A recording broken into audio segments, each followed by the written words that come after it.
Bienvenidos a 7 por 7. Estamos a domingo 2 de mayo. Las elecciones son domingo 6 de junio. Estamos a un mes apenas de las elecciones. Qué emoción y qué miedo, qué suspenso, ¿no? Ojalá que de aquí al domingo 30 de mayo, Pedro Castillo me conceda una entrevista, ¿no? No por él, no por mí, sino por ustedes, ¿no? Por ustedes, por los espectadores, que son los ciudadanos, que son los votantes, ¿no? Y ojalá también que Keiko Fujimori me conceda otra entrevista, porque ella se rebajó, condescendió a dialogar conmigo en la primera vuelta y nos arañamos un poquito, bueno, lo mínimo, ¿no? Lo necesario. Espero que no haya rencores por su parte. Así las cosas, más adelante les voy a hacer preguntas a Castillo y a Keiko. Preguntas retóricas, preguntas que recogen mis inquietudes, mis temores y probablemente los de ustedes también. Estos últimos días, Castillo ha estado muy reacio a conceder entrevistas. Si concede una, no dura más de 10 minutos. Y él la corta cuando quiere, de manera así intempestiva. Edita en vivo, digamos, Castillo, ¿no? Dice, acá se terminó y se terminó. Y cae la cortina. Es evidente que Castillo no se siente cómodo cuando le preguntan por las dictaduras de Cuba, de Venezuela, ¿no? No es Cerrón. Cerrón es más refinado intelectualmente, tiene más carga ideológica y es más astuto para navegar en esas aguas procelosas, ¿no? Castillo tampoco es tonto, ¿no?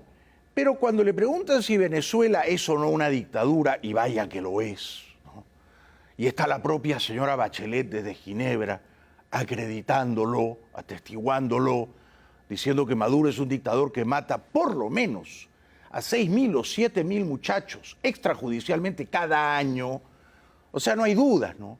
Y la señora Bachelet viene de la izquierda progresista, lo dice ella, no lo digo yo. Bueno, entonces no tiene suficiente lucidez intelectual ni claridad moral el señor Castillo para denunciar la dictadura venezolana. No solo eso, tampoco tiene compasión para acoger a los refugiados venezolanos que huyen de Maduro. Hay muchos de ellos, millares en el Perú, y a mí me parece que con muy mal gusto o de una manera muy autoritaria, Castillo le dice a Maduro, llévese a sus compatriotas del Perú, llévese a los venezolanos que han venido a delinquir. Parece que son palabras muy gruesas. Y me parece que esas palabras son muy preocupantes porque revelan la vena, el talante autoritario del señor Castillo, ¿no? Su mala leche con los venezolanos refugiados en el Perú. Porque dice, han venido a mi país a delinquir. Eso no es verdad. Los venezolanos han llegado al Perú, como han llegado a Ecuador, a Chile, a Argentina, a Colombia por millones, no a delinquir. La inmensa mayoría han llegado a trabajar, a ganarse honradamente el pan, a comer 3 veces al día, cosa que no podían hacer en la Venezuela de los ladrones del chavismo, y a ser libres. Abrumados, claro, por la nostalgia y la melancolía de haber abandonado la casa, ¿no? Pero por lo menos sentirse libres. Entonces, es un agravio muy feo que Castillo diga, los venezolanos, todo el gentilicio, han venido al Perú a delinquir. Eso a mí me parece que es una injuria horrible. No es verdad. Yo digo, el 1% de los venezolanos que están en el Perú, o el 2% serán delincuentes, y no más, no más. Y también me parece que es alarmante que el señor Castillo diga, pero claro, ahí se nota que es un aprendiz de dictador, ¿no? Porque le dice a Maduro, venga y llévese a los venezolanos. ¿Cómo que venga y llévese? O sea, ¿Maduro es dueño de los venezolanos que viven en el extranjero? ¿Esos venezolanos son un rebaño, una manada, como para que Castillo le diga, venga, y los mete en jaulas y se los lleva? No, no es así, ¿no?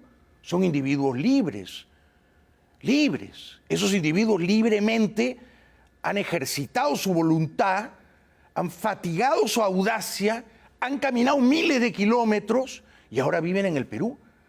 Y uno no puede decirle a un mandón, a un matón como Maduro, venga y llévese a todos. Francamente, ¿no? Es un irrespeto a los venezolanos que han llegado a nuestras tierras, a nuestras costas, buscando libertad. Yo quiero desagraviarlos esta noche. Esas palabras de Castillo son impresentables, absolutamente impresentables. Yo entendería que dijera, bueno, los venezolanos que están en el Perú, que cometen crímenes, van a ser deportados. Ok, entonces deportarán a unos centenares, ¿no? Al 1% de los que han llegado. Pero decir, venga Maduro y llévese a todos, como si los venezolanos que están fuera de Venezuela pertenecieran todavía a Maduro, fuesen súbditos o esclavos de Maduro, como si estuvieran encadenados a él. Es un horror, es un horror. Y así percibe, cuidado, el poder político, el señor Castillo, ¿no? Así percibe el contrato moral entre el mandatario y sus mandantes, ¿no? Así lo percibe, ¿eh? El mandatario es dueño de sus mandantes. Y el mandatario, si hace falta, los encadena, los arrastra y se los lleva, para acá y para allá. Cuidado, cuidado que nos trate como a ganado, cuidado. Luego, cuando tiene que ser valiente, porque claro, es valiente para insultar a los venezolanos en el Perú, llamarlos delincuentes, ladrones, ¿no? Que han venido a delinquir, todo. Pero cuando tiene que ser valiente frente a Maduro, no, que ese silencio esquivo, oportunista, cobarde respecto de la naturaleza autoritaria del gobierno de Caracas, a mí me parece que es muy revelador. Ese silencio es muy revelador. Porque él no se atreve a repudiar a la dictadura venezolana. Porque en el fondo, si él llega al poder, va a instaurar en el Perú una dictadura al más puro estilo chavista, como hizo el Espadón Chávez el año 99 en Venezuela, como hizo Evo Morales en 2006 en Bolivia, como hizo Correa en 2007 en el Ecuador. Cerrando esos tres mandatarios sus congresos, convocando asambleas constituyentes, permitiendo la reelección, socavando las libertades, dinamitando la democracia. Entonces, cuidado con ese silencio oportunista, cobarde, cómplice de Castillo respecto de Venezuela. No vale, es trampa. Decir yo no he venido acá a hablar de Venezuela, no vale. Uno tiene que responder todas las preguntas, ¿verdad? Y esa pregunta a mí me parece que carga los miedos y las angustias de un sector muy numeroso de la población peruana, que dice, si este gana, nos va a llevar por el caminito de Venezuela. Entonces, cuidado. Si él no reprueba ese caminito, si él explícitamente no dice, por ahí no hay que ir, porque por ahí vas al despeñadero, es porque ese caminito lo tienta, le gusta, y lo va a recorrer. No se engañen, lo va a recorrer. Luego parece darle un jalón de orejas a su jefe ideológico, el señor Cerrón, que es mucho más chavista que él, si cabe, porque le dice, usted ocúpese del partido, yo me ocupo de la campaña y de gobernar. Ya, por supuesto, Castillo. Bueno, ya les he contado yo el domingo pasado aquí en el 7x7 quién es Vladimir Cerrón. Vivió muchos años en Cuba, estudió medicina en Cuba, ha viajado a Caracas invitado por Maduro, ha cubierto de loas y alabanzas a Maduro. Es un hombre clave en el Perú, Cerrón, es el hombre clave del comunismo cubano y del comunismo venezolano y del comunismo boliviano, aliado de Evo Morales también, ¿no? Si esa gente llega al poder, lo primero que va a ocurrir es que los van a rodear de inmediato, los espías de esas tres naciones, cubanos y venezolanos principalmente, no sé si bolivianos también, y por supuesto los van a invitar a ese club, los van a invitar al puticlub que fundó Chávez, por supuesto. Bueno, en otra entrevista con Mónica Delta, una muy prestigiosa periodista del canal Latina, Pedro Castillo no oculta la aversión o la ojeriza que siente por las empresas transnacionales. Bueno, es que esto de lo que se están llevando afuera suena a que hay unos señores muy malvados, extranjeros, no peruanos, que se están robando nuestras riquezas, ¿no? Suena a los españoles llevándose nuestro oro, ¿no? después de la conquista, hace siglos, ¿no? Suena a eso, ¿no? Nos están saqueando, nos están esquilmando. No es tal cosa, no es tal cosa. Hay que comprender que la principal fuente de riqueza del Perú es la minería. Los metales preciosos que se extraen del Perú, de los yacimientos mineros ricos del Perú, no se pueden vender en el mercado interno. El cobre, la plata, el oro, el plomo, el zinc, se tienen que vender afuera. No es que se lo llevan afuera porque son ladronzuelos, se tienen que vender afuera porque es que allí está el mercado que desea comprar esos metales preciosos a los precios que dicta el mercado global, que ahora, por cierto, son muy buenos. El precio del cobre está casi en su récord histórico. El Perú es el segundo país productor de cobre en el mundo y tiene yacimientos en Cajamarca y en Arequipa que podrían convertirlo en 5 años en el primer productor de cobre del mundo. Pero para eso hay que sacar el cobre. ¿Quién saca el cobre? Las empresas transnacionales, señor Castillo. Usted y Cerrón no van a saber hacerlo, no van a poder hacerlo, no van a tener los recursos para hacerlo, créame. Y esas empresas sacan el cobre, lo venden en el mercado global y pagan copiosos tributos, cuanto más venden, más pagan en impuestos al Estado peruano. Con ese dinero el Estado peruano construye colegios, construye hospitales, paga mejor a los maestros y a la policía. ¿Me explico? Pero alguien tiene que sacar esas riquezas, que son principalmente minerales, y venderlas afuera.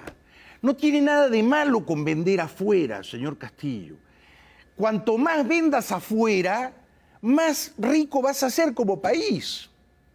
Al Perú en estos 30 años le ha ido bien precisamente porque sus exportaciones, y no solo las mineras, han crecido. Y entonces ahora el Perú vende paltas, aguacates, un montón. Vende uvas, un montón.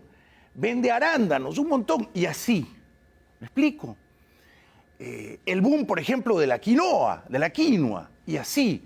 Entonces, no conviene pelearse con las empresas transnacionales. Ellas hacen un trabajo fundamental. Invierten en exploración, invierten en explotación, venden esas riquezas en el mercado global que no se pueden vender en el mercado interno, compréndanlo. Esas riquezas minerales no se pueden vender entre los peruanos.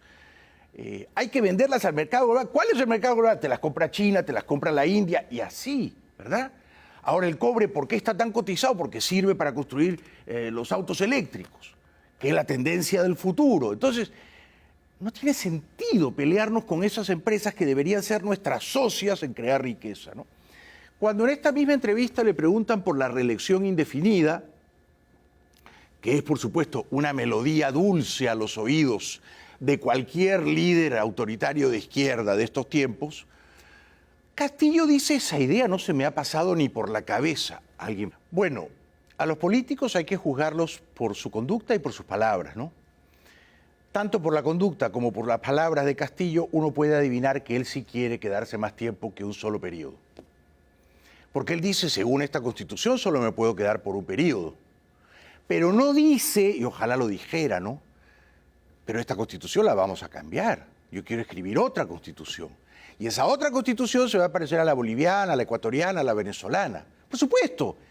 A la hora que ellos se sienten a escribir una nueva Constitución peruana, seguramente van a recibir el influjo de esas constituciones chavistas. ¿Y ustedes creen que no van a introducir la reelección? Por lo menos una, ya no digo indefinida, pero por lo menos una reelección no van a introducir. Y no va a estar tentado, en olor de multitud, el señor Castillo de quedarse no 5, sino 10 años. Es obvio que sí. Por lo tanto, para desmentir ese temor, él tendría que decir, en cualquier caso, con esta Constitución o con la nueva, yo me quedaré solo un periodo. Y no lo dice. Y lo que uno calla, también habla, ¿no? También es elocuente. En Sullana, el señor Castillo dijo, la voz del pueblo es la voz de Dios. Eso, por supuesto, es falso. Eso, por supuesto, es una calumnia a Dios. Porque, vamos, hace poco menos de un siglo, los alemanes, el pueblo alemán, eligió abrumadoramente como canciller a Hitler. Y yo no creo que esa era la voz de Dios, ¿no? Nosotros no vamos a montar un mensaje porque el hambre del pueblo sigue vivito y coleando. Nosotros, los hombres del pueblo, que sentimos el abandono de un viejo Estado, que hoy lo ha demostrado de cara al Bicentenario, tenemos que asumir la responsabilidad como pueblo. Pedro Castillo solamente es la voz del pueblo, y la voz del pueblo es la voz de Dios. Yo discrepo, ¿no? Qué miedo. O sea, nos está diciendo que Dios quiere que él gane. Pedro Castillo habla de sí mismo ya en tercera persona, ¿no? Es la voz del pueblo. No, es la voz de Pedro Castillo, no del pueblo. Pedro Castillo habla por Pedro Castillo, no por el pueblo. El pueblo son muchas personas, ¿ah? Son muchos individuos. Y no podemos meter a todas en un solo bolsón. No, no. Hay tendencias, segmentos, facciones. En eso consiste una sociedad libre, ¿no? De manera que cuidado con eso de yo soy la voz del pueblo y el pueblo nunca se equivoca y la voz del pueblo es la voz de Dios. No es verdad, no es verdad. Lo podemos ver en la historia reciente de nuestra América Latina, ¿no es cierto? Muy a menudo los ciudadanos, muchos de ellos, la mayoría, se enamoran de hombres fuertes, quiero decir de autócratas, de líderes autoritarios, de dictadores, sí. Y entonces son déspotas populares, queridos por el pueblo, un tiempo. Después se termina la luna de miel, ¿no? Después el pueblo abre los ojos, se desencanta, quiere liberarse de ese déspota y ya es muy tarde, ¿eh? Ya es muy tarde. Ya no lo saca nadie del poder a ese déspota, ¿no? Esa película la han visto los cubanos hace 62 años y seguimos contando, ¿no es cierto? Porque cuando Fidel Castro tomó el poder en La Habana a principios del año 59, el pueblo, como diría Castillo, lo aclamó. Era un héroe, era un redentor, era un iluminado. Lo mismo Chávez cuando ganó el año 98. Entonces la voz del pueblo es la voz de Dios. No es cierto. Muy a menudo los pueblos se equivocan. Y sobre todo se equivocan cuando, como ahora en el Perú, están urgidos o abatidos por una crisis terminal, que es por un lado económico y por otro lado sanitaria, y que está matando de coronavirus y de hambre a millares de peruanos. Entonces, en esas circunstancias tan nebulosas, cuesta trabajo ver bien, ver con nitidez, y la gente se equivoca. Antes de ir a la pausa, también en Sullana, el señor Castillo, cómo no, hace bien en recordarlo, ¿no? Recuerda que tuvo un origen humilde, que era vendedor de helados y de periódicos y de maní. Yo vendí helados para llegar a donde estoy como maestro. Yo vendí periódicos por la avenida Tacna y la avenida Wilson. En la noche vendía maní, en la noche vendía cancha y conocí de cerca a muchos compañeros de diferentes partes del país que hemos sido abandonados. Bueno, me parece que eso, desde luego, el pasado humilde de Castillo, habla bien de él, ¿no? Claro que sí. Es un hombre que ha salido de muy abajo y que ha tenido la disciplina, la tenacidad, la confianza en sí mismo para decirse con apenas 51 años, ya líder sindical de los maestros públicos, yo quiero ser presidente del Perú. O sea que no estamos aquí ante un líder político menor, no. Es nuevo, pero no es menor, no es menor. Es nuevo, pero no es tonto, no. Y tiene un instinto, diría yo, una intuición política peligrosa. O sea, no va a ser fácil para Keiko ganarle a Castillo. Keiko está 10 puntos abajo, 11, 12 puntos abajo. Vamos a ver cómo se mueven los números después del debate de ayer en Cajamarca. Pero de momento el favorito sigue siendo Castillo y va a ser bien difícil para Keiko, muy difícil, convencer a los blancos y viciados y a los indecisos y a los que no quieren ir a votar de votar por ella, ¿no? Vamos a la pausa y a la vuelta les voy a preguntar a Castillo y a Keiko Fujimori algunas cositas que me encantaría preguntarles en una entrevista de A2 y no en una entrevista de A1. Pero antes de ir a la pausa, les recuerdo que está en el Perú esta cerveza maravillosa, ¿no? Maravillosa. Amstel, del grupo Heineken, que finalmente llega al Perú el grupo Heineken. Esta es una cerveza puramente holandesa, hecha con 100% malta, 100% calidad cervecera de Ámsterdam. Una cerveza para las mentes libres, liberales, libertarias, como usted y como yo. Amstel, prueben Amstel, no se van a arrepentir. Una delicia, ya regresamos.